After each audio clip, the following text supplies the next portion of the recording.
You ask Tiger to calculate. This deals with finding the midpoint between 2 points. The midpoint between the 2 points is -7, -44. Let's solve it step by step. Plot the 2 points and calculate the midpoint using the formula.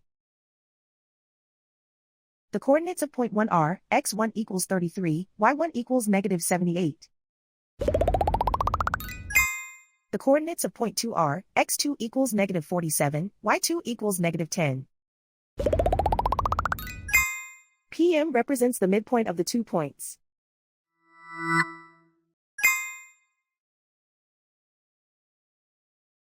Use the x values in the midpoint formula to find the midpoints x. x1 equals 33.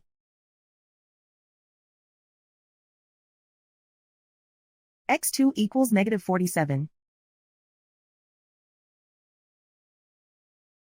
Simplify the arithmetic.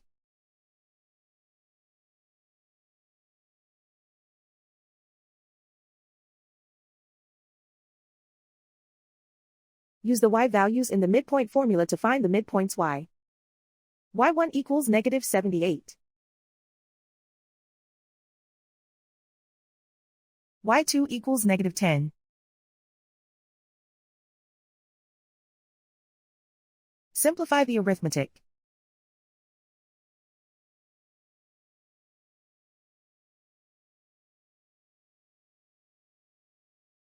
And so, the midpoint is -7, -44.